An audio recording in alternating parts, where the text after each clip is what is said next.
Go. So let's get down there.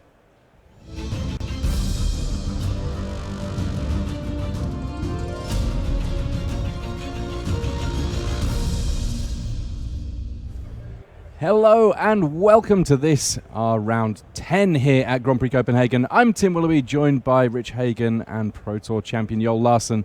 And we're going to get a chance to have a look at, well, I mean, looking at their faces, it could almost be a mirror match, but Mikael Zablowski and Einar August Balvinson on very different lists here. Balvinson on Red-Black Chainwhirler, that we know fairly well. On the other side of things, though, you do not see many Artificer's Assistants on turn one in this format. Mikael Zablowski, he is on Mono Blue. He's got a 1-1 flyer to kick things off.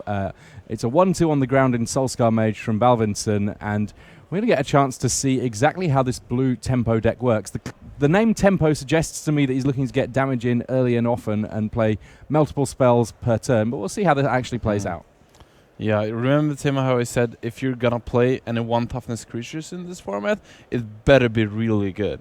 And I'm not so sure about this really good part with Artificer's Assistant and Styron Storm Tamer. However, I hope for Mikael Zablowski that his payoff is quite good if he's going to play these small creatures. I mean, being able to counter spells or abilities sounds great, but Goblin Chainwhirler not targeted, and right now that Chainwhirler works out as a straightforward 2 for 0, effectively. You know, you get to keep the creature on the battlefield, so you've still got a body out of it. If Zablowski does have a third island, I do think that he's got a copy of Tempest Yin in his hand, and that would be a gigantic threat. As things stand, though, has to pass things back with just a single island. He's at 7-2 for now. Can he keep this up? I think he has a Lucas Dispersal in hand, actually, working very well with Siren Storm Tamer. So that way he could actually stave off something like a Goblin Chainwhirler and maybe come back into this game. Could be interesting. Yeah, I mean, I guess that if you're talking mono blue tempo, then cheap counter magic alongside early threats, it's a plan. It's not a plan that we've seen very often in this format, but I'm interested to see how it plays out. Attacks for 4 here from Balvinson. His plan, relatively straightforward, though he doesn't commit anything to the battlefield on turn 3, maybe wary of some sort of interaction on the other side of things. Zablowski here, he really needs to find islands. I mean, often tempo decks run a little bit lighter on land than some other lists that we find, but 3 kind of the magic number when you have the likes of Tempest Yin somewhere in your deck. No, I completely agree. We might see Michael unload his hand here now that he sees there's no Chainwhirler in sight. I don't see Einar not casting it there on turn 3 if he had it. However, he keeps his counterspell up instead. I mean, if you're Balvinson, on the board you're winning this race. You don't necessarily need to commit too much more to the board right now. Right, but you also want to like kind of put Michael in the hole towards where he has tons of spells in hand, so when he's actually going to draw his lands, he's going to get to unload quite a lot of more stuff. So you kind of want to finish this game off before Michael draws his 3rd and 4th land. So Bomat Courier adding to the attackers of Balvinson, that meaning it's a full 5 points of damage coming through on attacks, and a Goblin Chainwhirler does provoke a response. There is that dispersal that you mentioned mere moments ago. So no Chainwhirlers.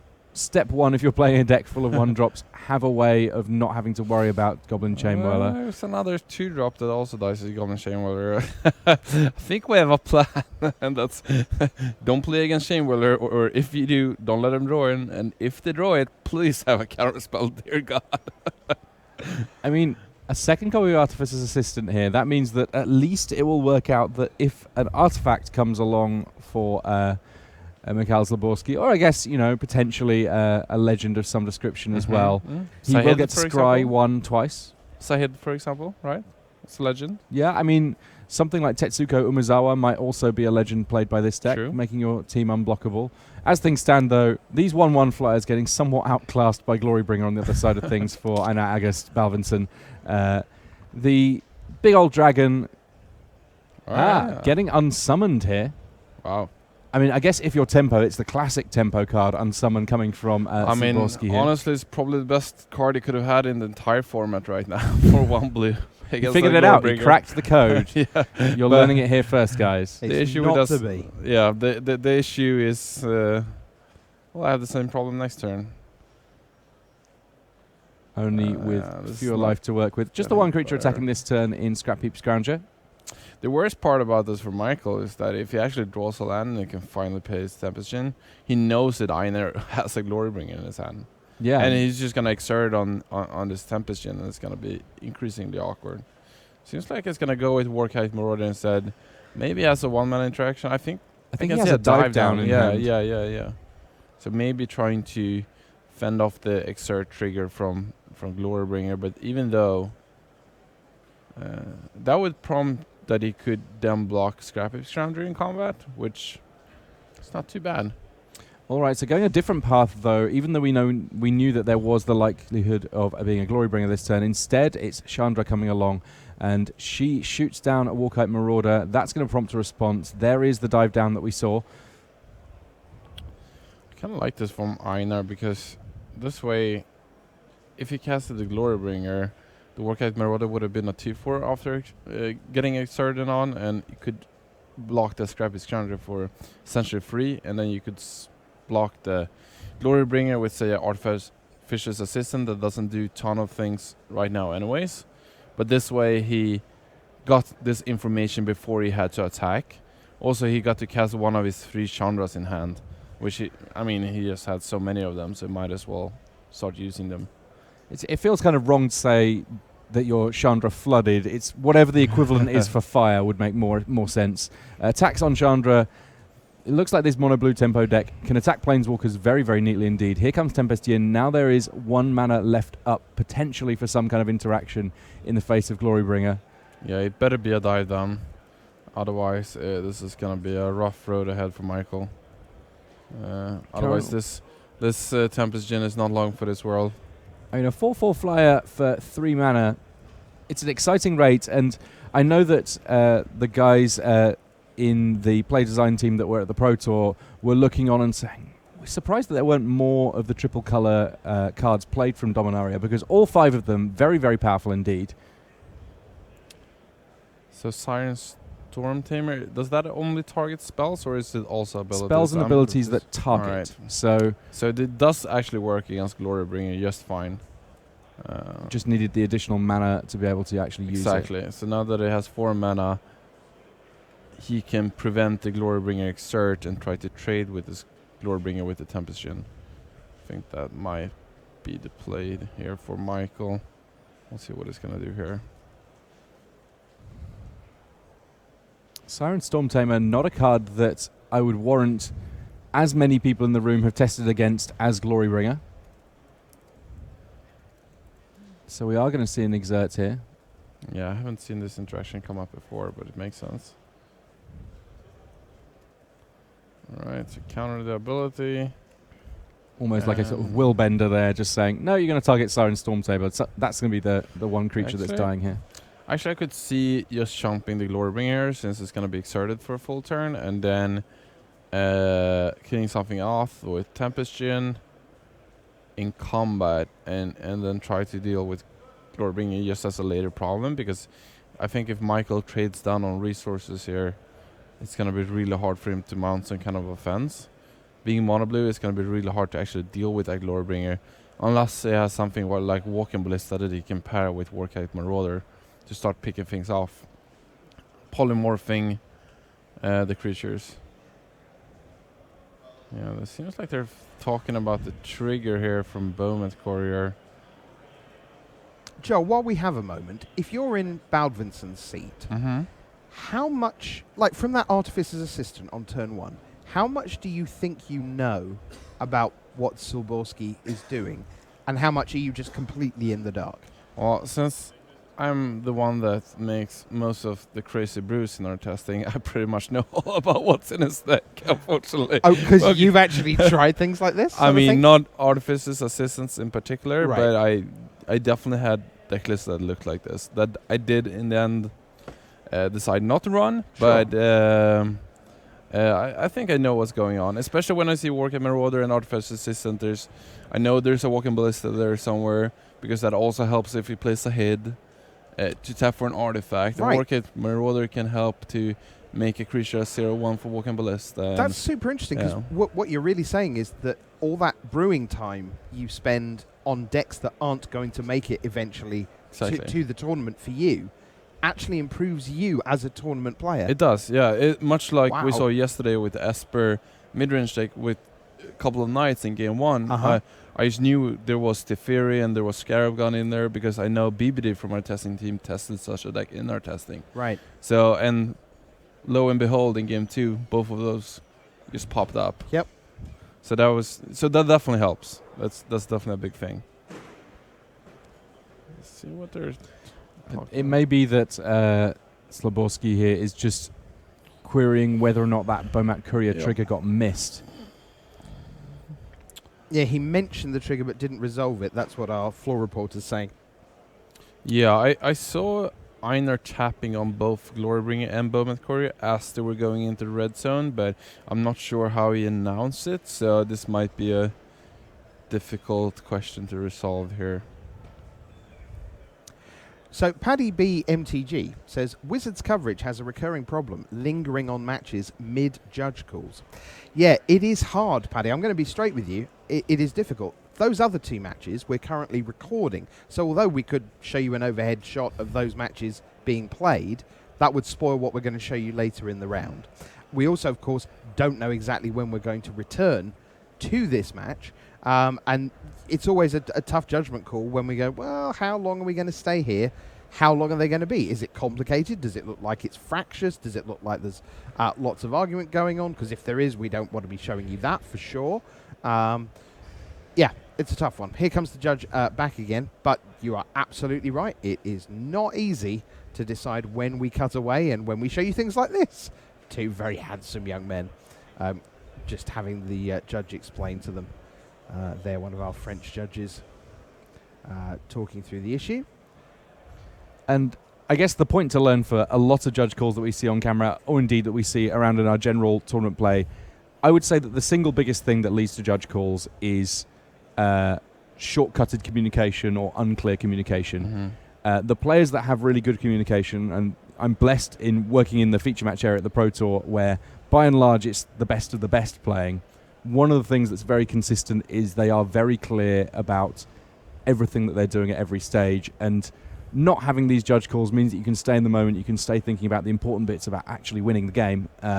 And if you're looking for something to take away from watching high-level Magic is communicate clearly and it will work out well for you. Definitely. It's something, so many years ago when I became friends with Owen Turtenwald, that's something I definitely learned from him after playing tons of games against him, that is his exact full knowledge of every rule there is, plus his exact way of, like you described, explaining what he's doing, performing actions, etc., means you will never be on the wrong end of such a judge call. And as long as you're sharp and crystal clear, you will always know when to call a judge and also when it's warranted, etc., etc. So it's actually a somewhat of an edge, and it also leaves for better play in Magic for both players involved. Okay, so mentioning it but not executing it is the same as missing the trigger, is the ruling. So it was the opponent's choice.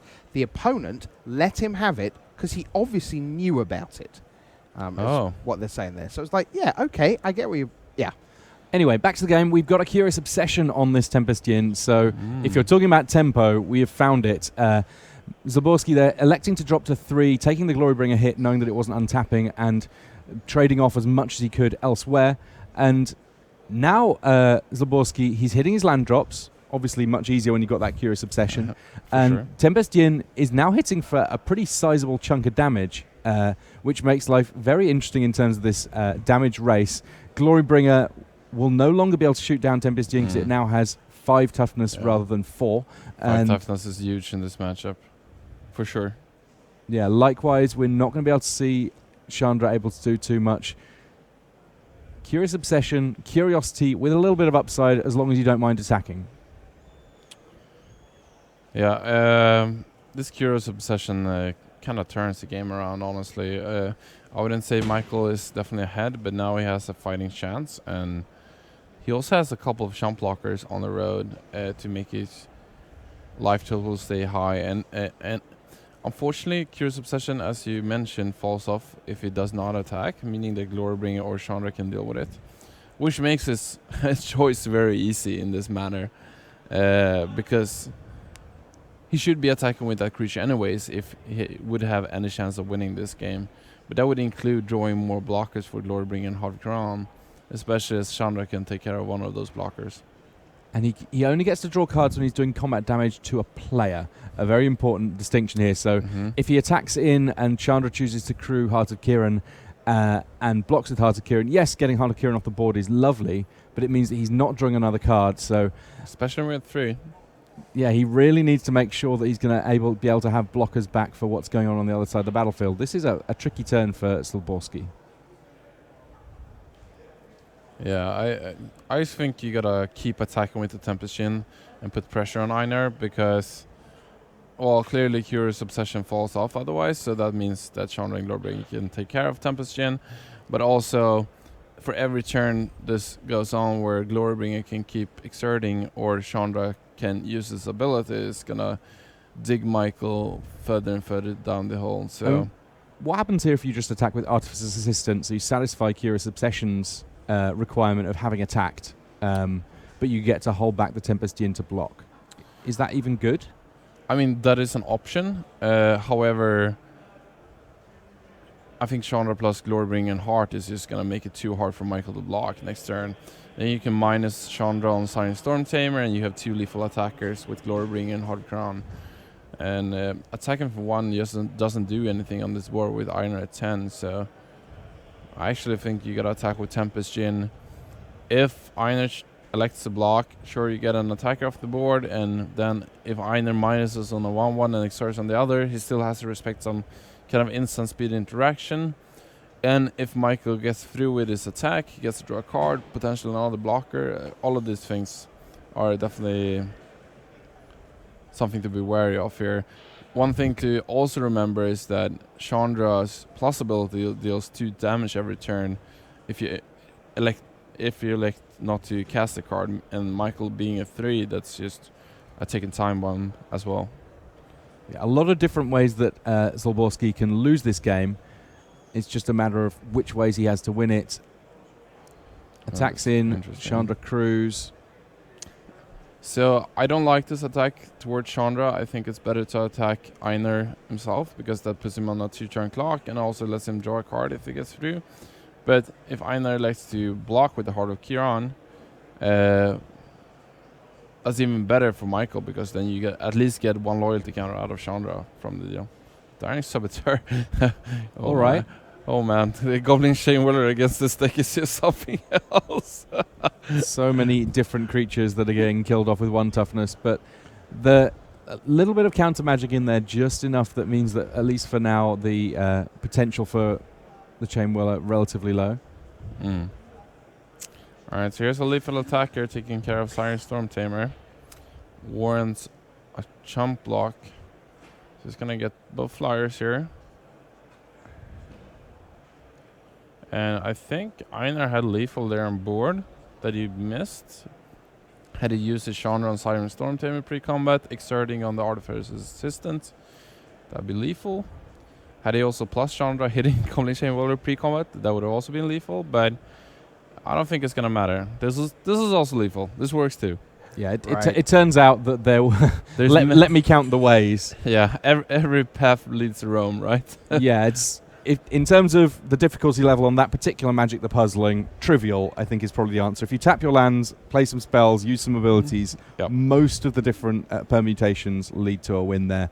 And so, Einar Agos Balvinson picking up the first game win. These players going to their sideboards, and I feel like there might be a bit of an information disparity here between these 2 players as they go to their sideboards to figure out exactly what they want to do in game 2. So, you can just chat amongst yourself for a minute. I'm going to have a quick word with Tim here.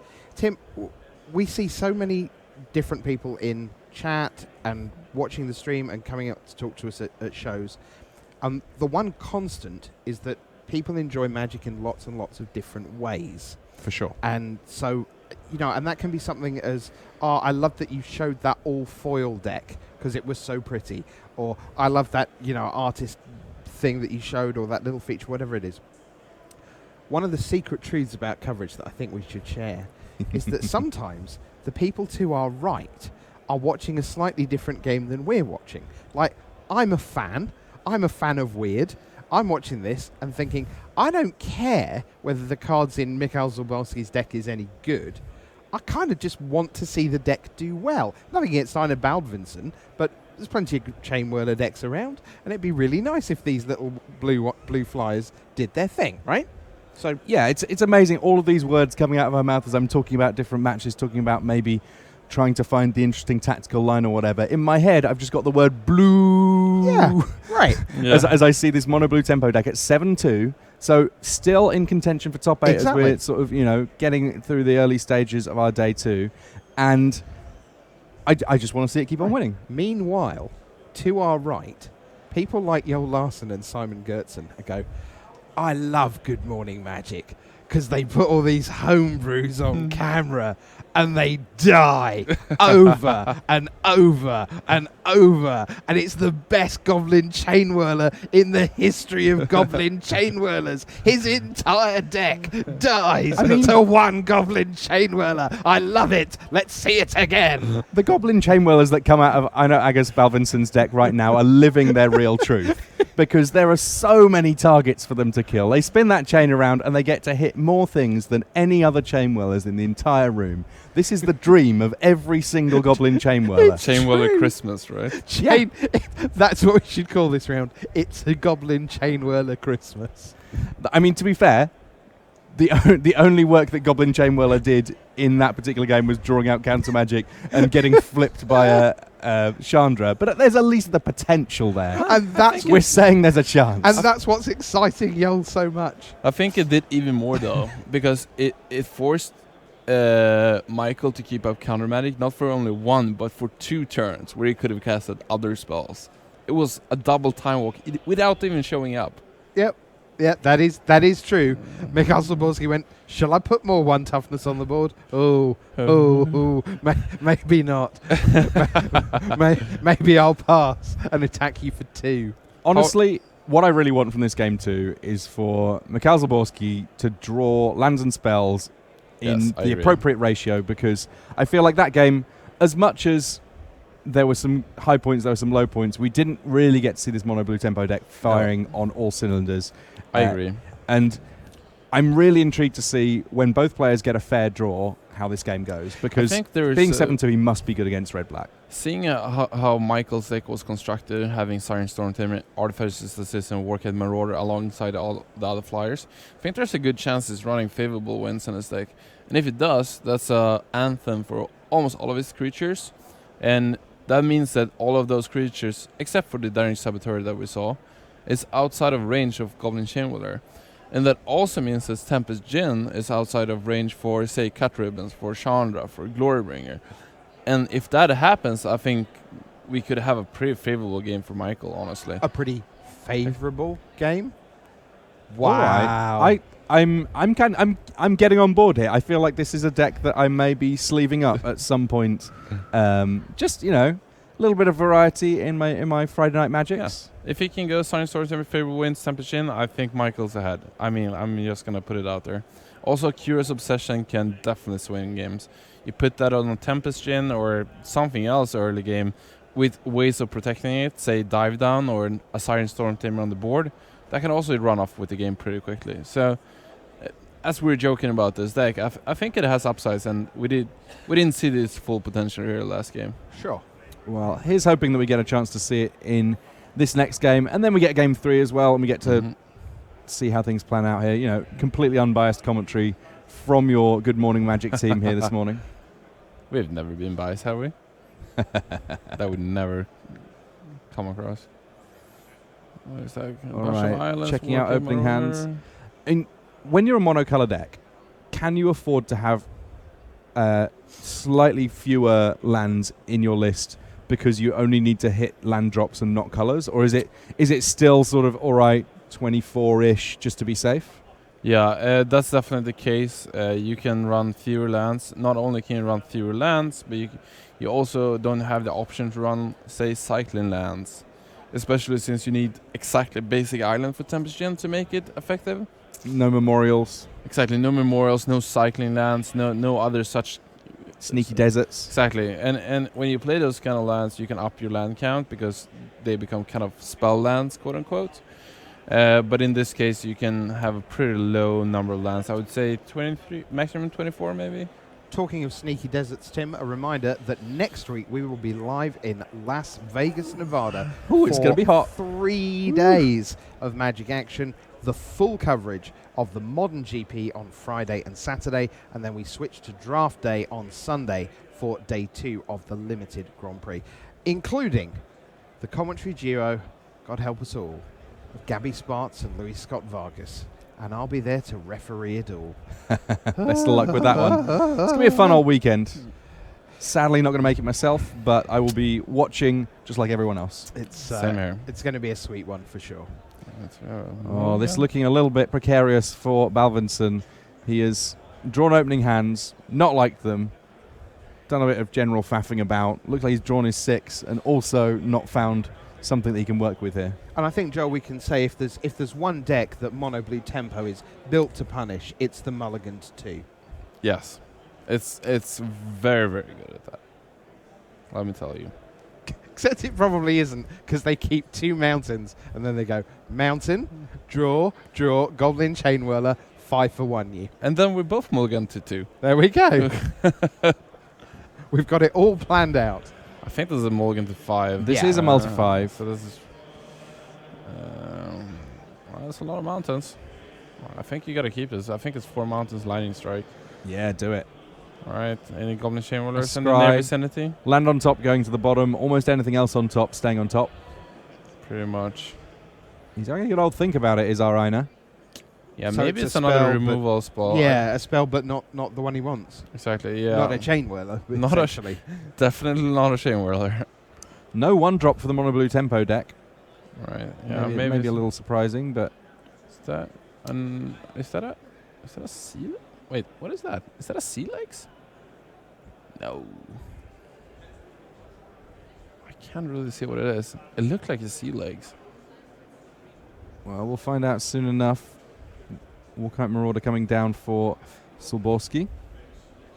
I think it's a sea legs. I think it is too. All right. That's We're living in the upside down all of a sudden. I guess it's pretty good against the likes of Scrap Heap Scrounger in terms of lowering their power, or alternatively just making it so that your best creature is that much harder for the red deck to remove. Mm-hmm. Yeah, I mean, sure. It deals with small creatures, I guess. Makes Warcade Marauder a little bit more resilient to Chain Whirler, I guess. It's a pirate, right? And Siren Stormslinger is a pirate too. It can also be buffed by it. So a bit of a think there for Mikhail before ultimately choosing to unsummon his Walkite Marauder. I guess that when your opponent is on the Malta 5, doing something that's ultimately not a great sort of card advantage play for you isn't so big a deal. No, trading unsummon versus a card when your opponent, as you said, mulligan to 5 is just great. It's just fantastic. Alright, so I think we're going to have a Curious Obsession here. And Michael, hopefully for him, he has another way to protect it here. Oh, the second lightning strike. I think that's a Deep Freeze in hand too. Okay, well, Michael's on Escaping mulligan to that 6 mulligan. mulligan, going to mulligan to 6. Well, he is protected against Goblin Chamberlain, as we said, but he no longer has that Curious Obsession, so even if he does draw land,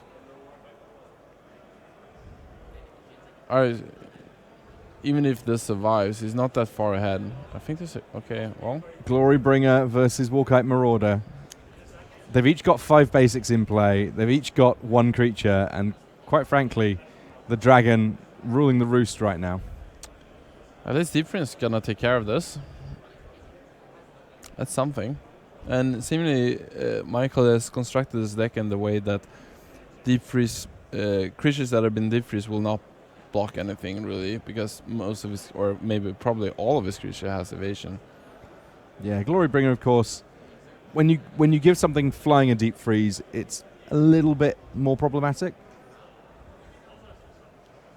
Right, yeah, so we're gonna see a Deep Freeze here. I think Einar only has 2 lands in hand, so I think this game is slightly even. it's weird because Michael has 2 spells in hand, right? And Einar has 2 lands, but Michael's spells are so much more powerful, like 1 by 1.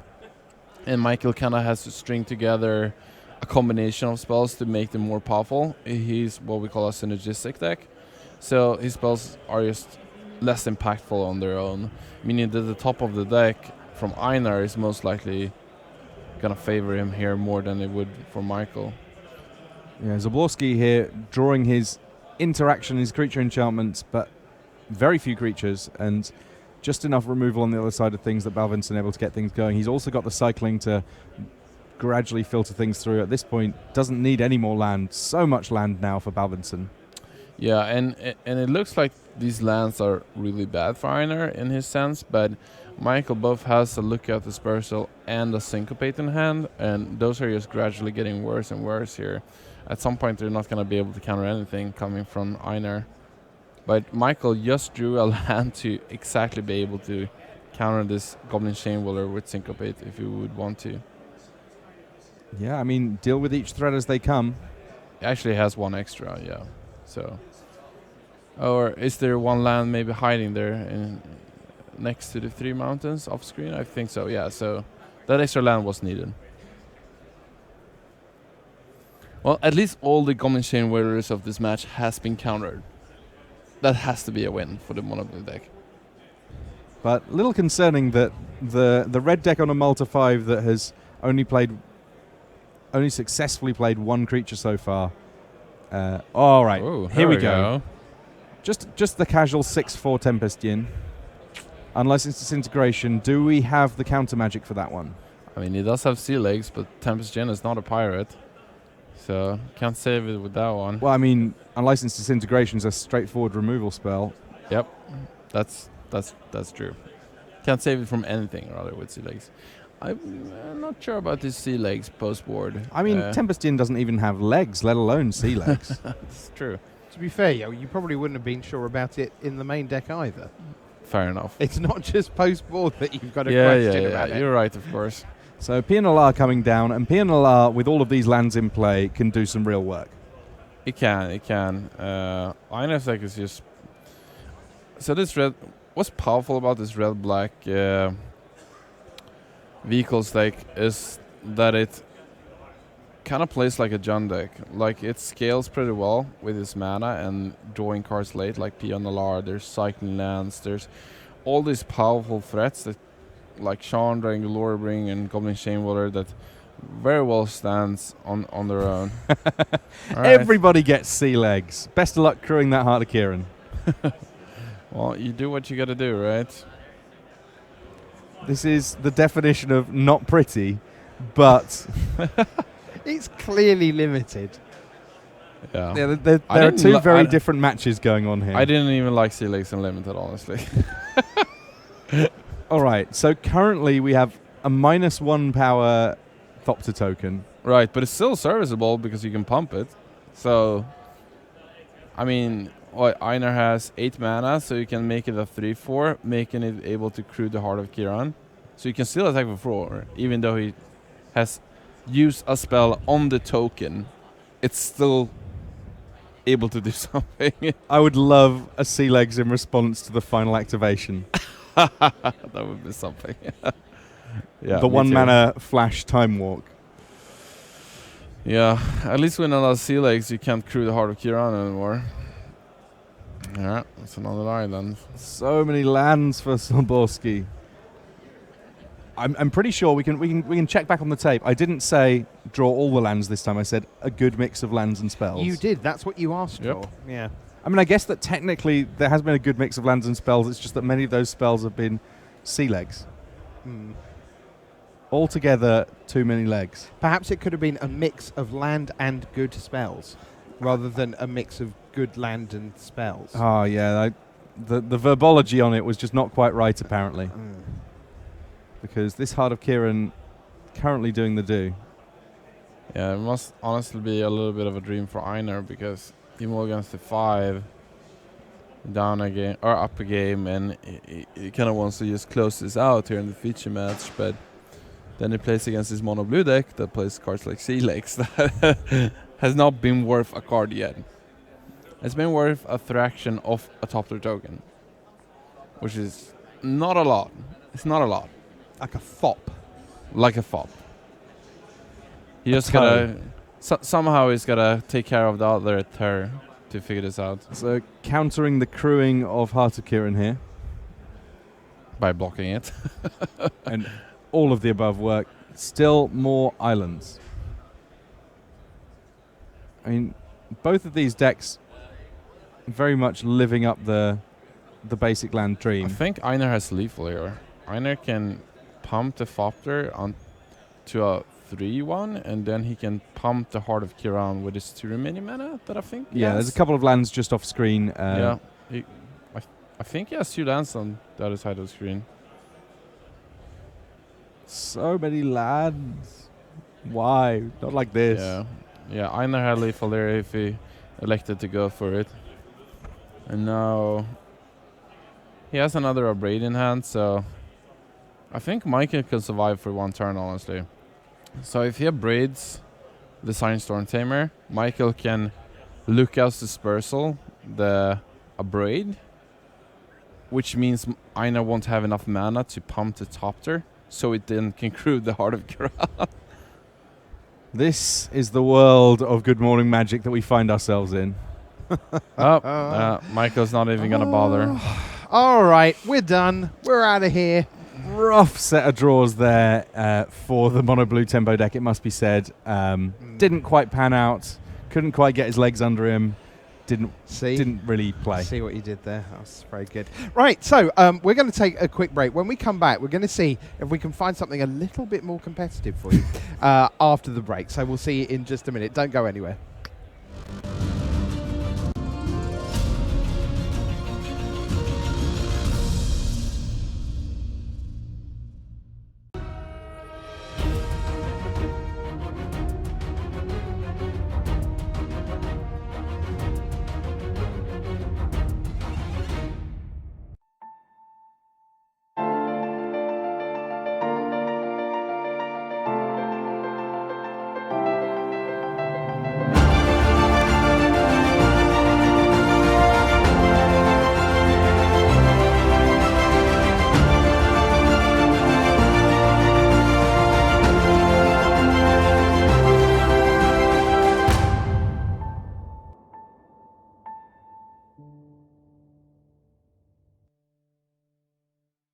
So Magic the Gathering Arena. We chose that word arena very particularly because an arena is a place where people gather, where people come to compete, where people come to spectate and cheer on their favorites. It really is a place where the whole community can come together and experience the very best of what Magic has to offer.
Hello everyone, welcome back to Good Morning Magic. Rich, Tim, Joel here with you. We're in the middle of round number 10. Next round we'll have some more cool decks as Good Morning Magic finishes off. We'll also show you the 10 and 0 matchup because we may well be down to just one 10 and 0 pair coming in. But right now we're going to head back to the start of this round. Time for some Time Walk action and time for some black-green ramp in the hands of Lowry Pisper. So here we go, up against Jonas Clayman, who is on white-black Benalia, I do believe. So here we are with the call at Tim and Joel. Yeah, we've got white-black Benalia for Kleeman, and obviously getting down the ideal land to begin with there. All of his knights can be very much more easy to cast. Knight of Malice and Knight of Grace in the white-black deck. And, of course, either one of those, when it has an appropriately opposed permanent in terms of its colour, is then able to crew a Heart of Kiran. Heart of Kiran, a big piece of the puzzle in terms of getting things going there. Concealed Courtyard, the second land for Clayman. Does he have a 2-drop? Surely he must do. I think a Knight of Malice looks to be coming down here. Though I guess there's also the option of just getting the Heart of Kiran down, being able to crew it up all the sooner. Interestingly enough, I'm looking at Jonas Kleeman's main deck here, and it's actually only... Yeah, I think it's more of an one of these older white-black proactive Historic Benalia decks that we talked about earlier that used to be like kind of a answer to white-blue decks that started running rampant at the beginning of the format, but it's kind of become a mainstay of the format and continue to thrive. So along comes Land Warrior Elves here from Pisper. And a little late to the party, but it's still going to be helping accelerate out a few threats. Meanwhile, on the other side of things, Khan, Sign of Urza, he can crew the car, he can draw cards, he can create tokens, kind of doing it all here, immediately coming down and offering Clayman a little bit of card advantage, going up to 6 loyalty, revealing a couple of lands, so no massive choices for Lowry Pisper here. The mana base of Clayman, very, very good indeed. And that Plains will get a silver counter and sit around underneath Khan to potentially get drawn on a future turn. And we've already seen one Fatal Push. Looks like a second copy of Fatal Push, enough to deal with that Heart of Kiran. Right.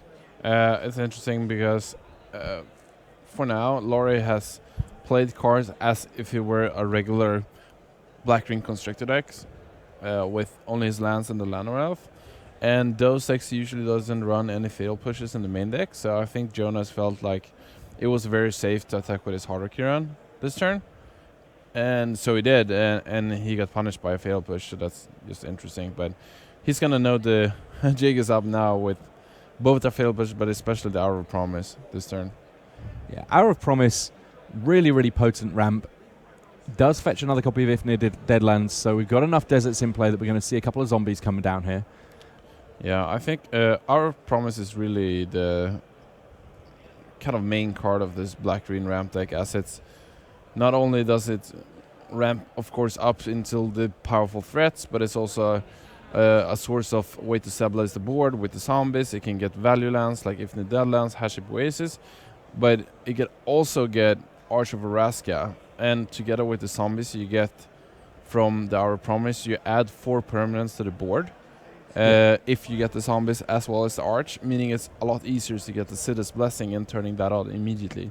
Meaning Hour of Promise is a very powerful card in this deck. So Ifnir Deadlands on both sides of the battlefield now, that the kind of one unifying factor between the two at present. Khan once again digging deep for Clayman, and this time round, rather than a couple of basics, we've got a couple of mythics to choose from. Yeah, it's okay, so Jonas getting the Lyre is kind of suspicious, since this probably means that Lowry has an efficient removal for it, say Rust's Contempt or Chupacabra. And I think Jonas has to think about that. That's a possibility in this situation. He's just going to run it out there. Maybe doesn't have a better play into this board, which makes this play fine. Yeah, forces Lowry to actually have it. Sooner or later, that removal spell is going to be played on something. Looks like in this case it is a Ravenous Chupacabra. That one of the better removal spells for the Lyra Dawnbringer, because it's also leaving a 2/2 body around. It does, and Laura is also going to get the pressure Karn, he can even, if he would have elected to keep his Haship Oasis up, he could have actually gone for finishing off the Karn together with the Haship, but instead he elects to cast a Thrashing Brontodon, thinking that the tempo of having another creature is better than actually removing the Karn or giving Jonas another card. Yeah, I guess that with Karn on 1 loyalty, there is a little tension there as to whether or not to cash in the Planeswalker to get a History of Benalia, or indeed tick up the Planeswalker, aiming for the worst of 2 cards on the top. Yeah, what I would have liked to do here is actually, as you said, cash in the Karn, because there's kind of no way it's going to survive here next turn. So cash it in for a History of Benalia, and that History will trade for multiple creatures on Lauri's side, which you can't say the same thing for most of Jonas' other cards. Also, it's going to give him some extra creatures to crew that Idisver Harvester in his hand. So what I would have liked Jonas to do this turn is bring back the History of Benalia, cast a cast out on the Thrashing Brontodon, now that Lauri is tapped out, because that is going to remove one of these enchantments anyway. And next turn you can, or maybe you can double spell with Idisver Harvester and History of Benalia. That would work too, but I would have liked for the Idisver Harvesters to stay in play and just take 7 damage, and then next turn you can go for History of Benalia plus the Harvester. But Jonas is going to elect to double spell this turn. The issue with this is if you crew the Harvester in combat, Thrashing Brontodon is going to blow up the Harvester, and Laura is going to get in for another 7 damage anyways. And you're going to lose your Harvester, which is a lot more important than one of your cast outs are. So Lauri Pispa here in pretty decent shape, all told. He's been able to apply a bit of early pressure. Yes, there's a History of Benalia down, but it's one that can get dealt with relatively easily by this Brontodon if it wants. The Brontodon with a bit of an abundance of targets to go for here. I guess that the Harvester's going to hang around for longer without some sort of undue removal here, but it's going to come down to what removal Lauri has to work with in this next couple of turns. I guess Laura's only going to get in for 6 damage, because if he attacks with Llanowar Elves, Jonas doesn't even have to crew the Harvester, but can just block with the Night Token on the Llanowar Elves, not risking anything. Yeah, and I think Jonas has to crew here, because his other option is to block a 2/2, but then Thrashing Brontodon remains on the battlefield, and it's not really going to get better anyway, so this is what's going to happen. Straightforward attack for 6 points of damage here. And I think we're going to set Cornerstone in here, which is not bad. You can read this, but that's the most interaction you're going to have with it for the entire game. Carnage Tyrant coming down. 7/6 Trampler. Can't be countered. Can't be targeted by anything that Jonas has going on here. Yeah, this is just fantastic with Haship Oasis and the number of Deserts that Lauri has in play. It's just going to be so hard to deal with for Jonas pre-board. And yeah, if he would have had that Harvester in play, there would be some opportunity, maybe raise a little bit in the air, getting some life. But at this point, when he only has these cast outs, it's not going to do much. I think he's just going to cycle them and hope to find something better, because they're not effective on this board. Oh, 6 mana. Okay, so we got a big walking ballista. All right, at least this can block the 2/2s. However, if he attacks with everything and Jonas elects to block with Walking Ballista, Lauri can then use one of his Ifnir Deadlands post-combat to finish it off, and Ballista will only be able to take care of a Llanowar Elves, given that it's already taken 2 damage, so it will die to state-based effects after removing 1 counter. Just to give you a quick update, we now know who will be playing in the feature match at 10-0. It will be Christian Ahlstrom, who defeated Jakob Kierkegaard, and Tobias Maurer, who defeated Javier Dominguez. So Ahlstrom and Maurer, the last 2 perfect records in the building at 10-0. We'll see them on Time Walk next round. All right, so Larry Pispa here just figuring out the details of what he wants to do pre-combat.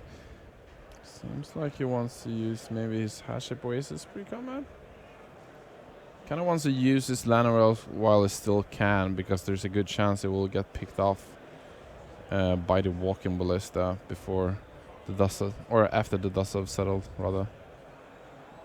She's gonna okay. So you're gonna use Infinite Deadlands and probably cast a Thrashing Bronto. No, changed his mind. I mean, with those lands that are functionally kind of spells, there are a lot of options here for Pispa. Pre-combat Thrashing Bronstone. Not sure what this helps to cast. I guess it helps if you only attack with Carnage Titan, because this way Jonas can't triple block the Carnage Titan to trade it against his board. But then again, Lori has Razz's Contempt in his hand, so I don't think he would have minded a triple block whatsoever. Does not elect to use this Brontodon to deal with his Tribunalia before it gets up to its third act. So those knights pretty large right now. Yeah, I think Lori's fine with this because he says full grand 20 life, so there's no real pressure for him, even though if Jonas attacks with his knights. The knights do have vigilance, so in some respects it feels like kind of a free attack, though. I guess Thrashing Brontodon big enough that it can still trade with. You can. I think it's as you say, it is a free attack because since Jonas is on the back foot, he's looking to block with his knights anyways. So if Lori blocks them and trades with them in combat, it's actually gonna work as better. It's kind of pseudo blockers, but in a better way because they're gonna be bigger pre-combat. So, or I mean, in the attack step. All right, so Absolute carnage in the red zone this turn. Next turn it'll be Absolute Carnage Tyrant in the red zone, and that could spell the end of this game. Cycled cast out here for Jonas Kleeman, desperately trying to find a way out of the trouble he finds himself in. Yeah, Lori has lethal on the board without Haship Oasis. Okay, with the Fatal Push, I think Jonas can survive for a turn at least. Might actually... Alright, so what Jonas can do here is he can actually... No. It's going to be a rough road ahead for him because he can't deal with the Carnage Titan as long as Lowry, rather, likes to use the Haship Oasis before attacking. So Carnage Titan is going to continuously run rampant. We haven't seen this guy for a while, mostly because Blue-White has such efficient answers for him, and Carnage Titan usually has been kind of a answer for other control decks. Yeah, and that Haship Oasis ought to be enough. There was a Razz's Contempt on a token there just to make sure before he untapped. Lowry Pispa now sacrificing one of his Ifnir Deadlands to the Oasis. That enough to take game one. Lowry Pispa 1-0 up. As we come back briefly, we'll sync up the next game. Yeah, so the thing is, we're down to just one match in the round, so there's no way we get through game number 2, which I can tell you makes it 1-1. So we're queuing up game number 3 now to see what happens in the decider. Lowry Pispa got game 1. Jonas Kleeman came back for game number 2, and here comes game number 3. So I'm kind of interested to see what this white-black deck is going to do for the post-board games, because it has a transformation of sideboard usually where it can go into kind of a fumigate, more controlling Planeswalker plan. However, it's kind of scary to do that and be more reactive against a ramp deck such as Lowry's. And yeah, it seems like he's continuously being proactive, which I like. A lot of the times against black red deck, you choose to go more reactive, but in this matchup, I don't think it's correct. So Duress taking Heart of Kiran here, Knight of Malice and a Fatal Push, the only non-land cards left in Jonas Kleeman's hand. That feels to me like it may be a little bit light on action. I guess we'll find out soon enough. And when you say soon enough, Tim, we are going to have to belt through this one, going at just over double time the speed to get through this because the last match is done. So Knight of Malice comes down on one side of things, does not match up too well against the Thrashing Bronstone from Larry Pispa, and living off the top of his deck, does find another copy of Knights of Malice. Now 2 first strikers will be enough to deal with the single Brontodon, and that means that maybe that Larry Pispa has to pump his brakes just a little bit here. Maybe. We shall see. It seems like Laura has a Chupacabra in hand, and he likes not to use it to get in 3 damage. If he's not using it there, what is he using it on? Yeah, so I think Laura is instead he elects to take a more defensive route, which I like in this matchup, and saving his Chupacabra for a more scary threat, because he rather want to stay home blocking because he thinks it's gonna win the late game anyways. So as long as there's nothing like a Lyra or any of that sort, it's going to have an easy time to kind of stabilize. Also, a smart way to go around this is that he duress the field push before dealing with one of the Knight of Malices, because if he casts Chupacabra there, kills the Knight of Malice, that enables Revolt for the field push, and that which can then, in its own case, deal with Thrashing Brontodon. So that's definitely an option. Okay, so it's Carnage Tyrant versus the field.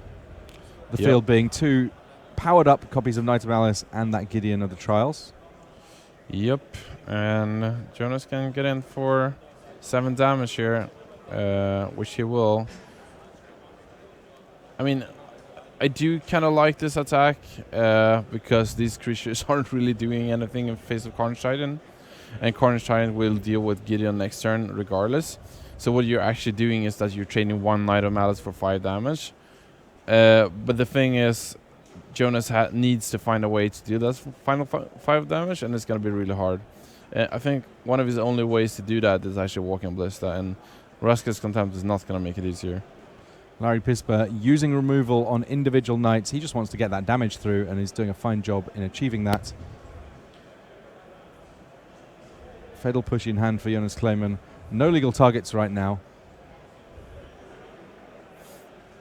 Uses an If Near Deadlands to deal with a Chupacabra. Can't stop the Tyrant that way. And it turns out that Can't Revenge. Stop the Tyrant. Yeah, we've seen this before. Oh, Okay, that's an answer to Carnage Tyrant. all right. Fumigate right on time. Wow. The life total's 5 to 7. Who can find a creature first? Well, I guess that is kind of a creature, right? All right, we got some treasure. And Oh, there we go. Laurie Pisper gets the job done.